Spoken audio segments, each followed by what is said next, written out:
안녕하세요, 여러분. 한 주간의 세계 경제 요약해보는 시간입니다. 3월 첫째 주입니다. 자, 이번 주에는 미국 금리가 이제 슬슬 내려가겠구나 감을 잡을 수 있는 뉴스들이 있었어요. 파월 연준 의장이 목요일 의회에서 기준금리 인하가 머지않았음을 시사했습니다. 그리고 그 바로 전날 수요일에 하원에서 또 증언을 했어요. 그러니까 수요일에 하원에서 목요일에는 상원 청문회에서 증언을 한 겁니다. 이틀 연속으로요. 자, 수요일에 하원에서는 뭐라 그랬냐? 현행 기준금리가 경제와 인플레에 매우 제약적이다. 리스트릭티브하다. 경제를 억누르고 있다. 이렇게 얘기를 했어요. 근데 우리가 얼마 전에 이게 사실이 아닐 수도 있다라는 얘기를 했죠. 만약에 지금의 높은 기준금리 5.25%에서 5.5% 사이입니다. 이게 너무 경제에 제약을 가하고 있다면 인플레가 이렇게 횡보해서는 안 된다. 좀 더 내려와야 된다. 근데 그렇지 않고 물가 상승 속도 계속 유지되고 있는 거는 이 금리가 생각보다 부담을 덜 주고 있기 때문 아니겠냐. 우리가 이런 추측을 했습니다. 다시 말해서 경기를 부추기지도 않고 또 냉각시키지도 않는 경기를 그대로 두는 중립금리가 우리가 생각하는 것보다 상당히 더 높을 수 있다. 뭐 이런 말을 했어요. 그러니까 금리를 내리더라도 그렇게 큰 폭으로 내리지는 않을 수도 있다. 이런 추측을 해봤었는데 파월 연준 의장은 이번 주에 다른 얘기를 한 거예요. 지금의 금리 수준 굉장히 제약적이다. 경기를 억누르고 있다. 억누르고 있으니까 풀어주겠다. 이런 얘기죠. 비둘기적인 발언을 한 겁니다. 자, 거기다 또 뭐라 그랬냐. 지표가 지금보다 더 좋아질 필요는 없다. 그러니까 물가가 더 내려갈 필요 없다는 거죠. 이 정도 지표가 좀 더 많이만 나오면 그걸로 충분하다. 우리는 이 수준의 지표가 더 많이 나오기를 기다리고 있다. 이 얘기는 딱 2%까지 안 가도 된다. 이런 얘기입니다. 시장이 좋아할 만한 얘기인 거죠. 자, 그리고 올해 안에 금리 정책을 다이얼링 백 하겠다. 다시 낮추겠다. 이렇게 얘기를 했습니다. 자, 시장이 너무나 예상했던 발언이라서 막 박수치고 그런 반응은 안 했지만 그래도 좋아했습니다. 주 초에 미국 증시 약간 횡보하거나 하락하거나 그랬어요. 그런데 파월 연준 의장의 증언에 맞춰서 수요일과 목요일에는 증시가 상승했습니다. 국채 수익률도 하락했고요. 자, 여기에 더해서 다음 날인 금요일에는 2월 고용지표가 발표됐어요. 경기가 서서히 냉각되고 있는 조짐이 나타났습니다. 계속 조금씩 나타나고 있죠. 일자리는 기대했던 것보다 순증 규모가 더 컸어요. 근데 요즘 수치가 계속해서 일자리 순증이 많아요. 파트타임 때문에 그런 것 같은데 기존에 파트타임 일자리 하나 갖고 있는 사람이 또 하나를 잡으면 고용주는 일자리 하나 늘렸다고 보고를 합니다. 그런데 개인 입장에서는 그렇지 않죠. 그냥 파트타임이 하나 더 늘었다. 이 정도입니다. 어쨌든 일자리 순증은 최근에 계속 예상치를 웃도는데 그런데 이번에는 실업률이 3.9%로 상승했어요. 그러니까 고용시장이 더 이상 그렇게 뜨겁지 않다. 이런 얘기고요. 실업률 상승하면서 신규 실업보험 청구 건수도 늘었습니다. 그러니까 일자리 숫자는 고용주 입장에서는 늘었지만 가게 입장에서는 실업의 충격을 받고 있다. 이런 얘기겠죠. 자, 이런 뉴스들이 나오면서 계속 증시가 상승했느냐? 그렇지 않았어요. 증시 등락이 굉장히 심했던 한 주였습니다. 대표 지수들은 주간 하락으로 마감했어요. 지난주는 드디어 나스닥 컴포짓이 역사상 최고치 경신했었는데 이번 주는 변동성이 굉장히 컸다는 건데요. 그렇다고 이번 주에 기록이 안 나온 건 아닙니다. 목요일에 S&P 500 신고가 썼고요. 나스닥 컴포짓 다시 한번 신고가 달성했습니다. 거기다가 필라델피아 반도체 지수 사상 처음으로 종가 기준으로 5천 넘었어요. 2024년 올해에만 약 25% 상승했습니다. 닷컴 버블 이래 가장 높은 상승률 시현한 겁니다. 금값도 사상 최고가 경신했고요. 비트코인도 또 기록 세웠습니다. 그런데 증시 지수들이 금요일에 일제히 하락을 한 겁니다. 왜 그랬을까요? 금요일에 S&P 500이 0.7%, 다우가 0.2%, 나스닥이 1.2% 하락했습니다. 그래서 3대 지수 모두 주간 단위로는 하락한 것으로 끝났습니다. 자, 업종별로는 IT 하락률이 최대였고요. 그리고 반도체 제조사, 마이크론 같은 회사 4%대 하락했습니다. 매그니피센트 7 같은 경우는 7개 회사 중에 엔비디아와 메타 플랫폼스만 빼고 모두 주간 하락으로 끝났어요. 자, 도대체 왜 하락한 걸까? 증시 하락의 배경과 원인에 관심이 쏠릴 수밖에 없었는데, 사실 지난주부터 이 증시가 버블이냐 아니냐 이걸 갖고 논쟁이 벌어졌었어요. 근데 대체적인 결론은 버블 아니다였습니다. 왜 버블이 아니냐? 상승장의 진원지인 엔비디아의 선행 PE 레이시오, 퍼가 하락했기 때문이에요. 엔비디아는 12개월 선행 실적을 보면 실적이 주가를 앞서간다. 다시 말해서 실적 상승에 기반한 지수 상승이라는 거죠. 이러니 어떻게 버블이라고 할 수 있겠어요? 버블 아닌 거죠. 거기다가 미국 경제 최근에 생산성이 올라갔다. 그 때문에 시장이 좋은 거고 버블은 아니다. 이런 얘기도 나왔습니다. 여기서 생산성이 올라갔다는 거는 혁신을 해서 올라갔다기보다도 코로나 때 극심한 공급망 문제가 있었잖아요. 당연히 생산이 생각처럼 원활하지 않았습니다. 근데 지금은 공급망 문제 다 풀렸으니까 생산성이 올라갔다는 거죠. 따라서 증시도 화랑이다. 이렇게 얘기할 수 있다는 거죠.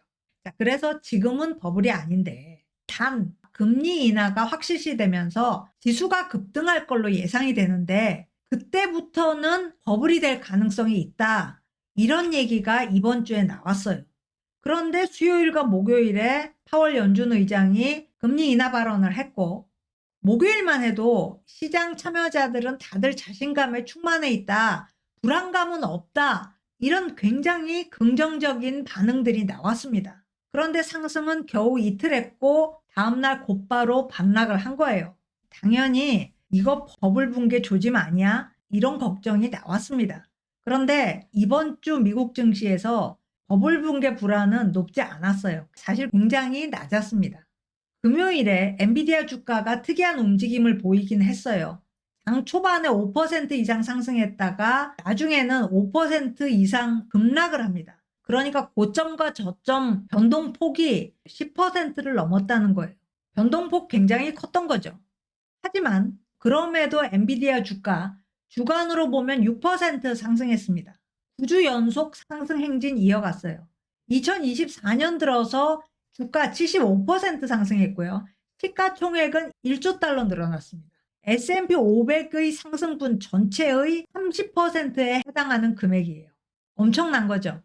당연히 엔비디아는 미국 증시 모든 종목 중에 가장 과매수된 주식 중에 하나입니다. 매도 주문에 비해서 매수 주문이 압도적이었어요. 14일간의 RSI 매도 매수 상대 강도 지수를 보면 86입니다.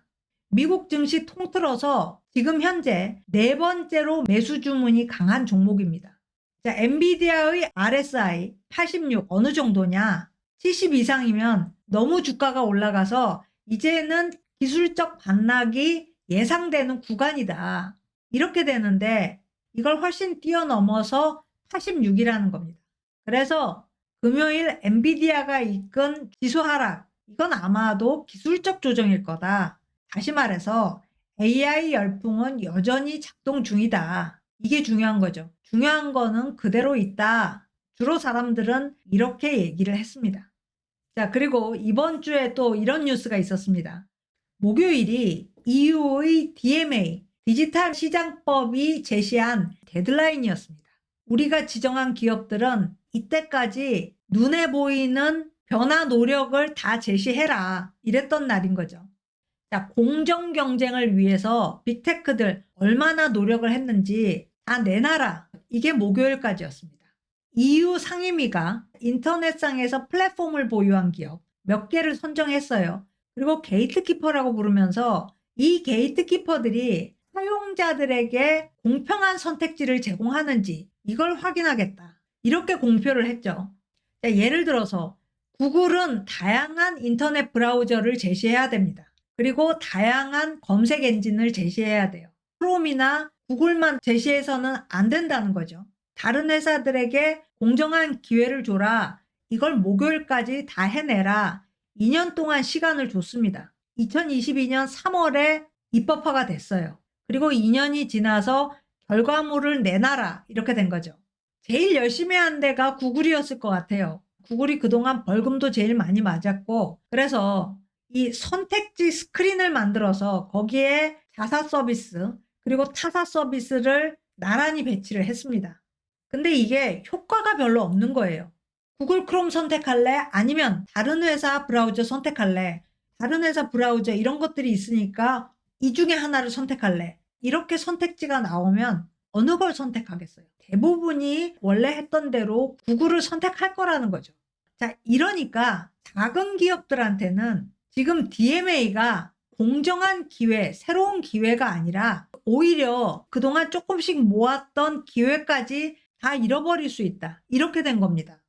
자, 게이트키퍼 기업은 총 6개 회사예요. 알파벳, 아마존, 애플, 그리고 틱톡 모기업, 바이트댄스, 메타, 마이크로소프트 이렇게 6개 회사입니다. 연매출 75억 유로, 시가총액 750억 유로, 그리고 유럽 안에서 월간 활동 이용자 수, 사용자 수가 4,500만 명 넘으면 게이트키퍼로 정해집니다. 그리고 이 게이트키퍼 6개 회사의 22개 서비스가 지정이 됐어요. 감시 종목이 된 거죠. 자, 여기서 충분히 개선을 안 했다 이렇게 판단되면 최대 벌금액이 어마어마합니다. 지금까지와는 차원이 달라요. 글로벌 매출액의 20% 상한으로 벌금을 매기겠다. 이렇게 되려면 기준이 있습니다. 반복적 위반에 주목하겠다.